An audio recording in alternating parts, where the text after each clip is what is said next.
Manchu Manoj punch డైలాగులు పేల్చారు. తాను ఒక మంచి కాస్ కోసం నిలబడ్డానని, అందుకు ఎవరు అడ్డొచ్చినా సరే లెక్క చేయకుండా ముందుకు వెళ్తానని, చెట్టు పేరు చెప్పి కాయలమ్ముకునే రకం కాది మంచు మనోజ్ అంటూ డైలాగులు దంచుకొట్టారు. ఎన్ని కష్టాలొచ్చినా, ఎంతమంది తొక్కాలని చూసినా ఆ 4 గోడల మధ్యకు తనను రానివ్వకపోయినా సరే మీరే నా దేవుళ్ళు, మీరే నా కుటుంబం అంటూ కామెంట్స్ చేశారు.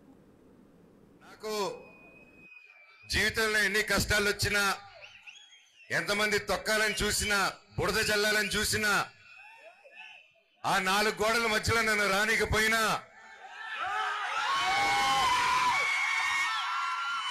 నన్ను ఏం చేసినా మీ గుండెల్లో నుంచి మాత్రమే తీలేరని నేను గట్టిగా నమ్ముతాను. అది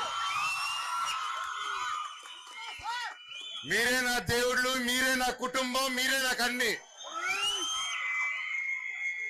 చెట్టు పేరు జాతి పేరు చెప్పుకొని మార్కెట్లో అమ్ముడుపోవడానికి నేను కాదు కాదు. మీ మనోజ్ని తొక్కుదామని చూస్తారా? నలుపుదామని చూస్తారా? నన్ను తొక్కుదామన్నా, పైకి లేపాలన్నా అది మీ జనాలు, అది మీ అభిమానులు, అది మీ చేతుల వల్లే అవుతుంది. ఇక ఎవరి వల్ల కాదు ఈ ప్రపంచంలో. నేను ఎప్పుడో కాసు కోసం నిలబడినప్పుడు ఆ కాసు న్యాయం జరిగేంత వరకు నేను అది వదిలిపెట్టేది లేదు. అది బయట వాళ్ళైనా సరే, నా వాళ్ళైనా సరే, న్యాయం కోసం ఎంత దూరమైనా వెళ్తాను. ఈరోజు నా స్టూడెంట్స్ కోసం, నా పల్లెటూరు ప్రజల కోసం, నా ప్రతి ఒక్కరి కోసం నిలబడాను. అండ్ నా ప్రాణం ఉన్నంత నిలబడతాను. ఈ రోజు కాదు, నన్ను ఎప్పటికీ ఆపలేరు.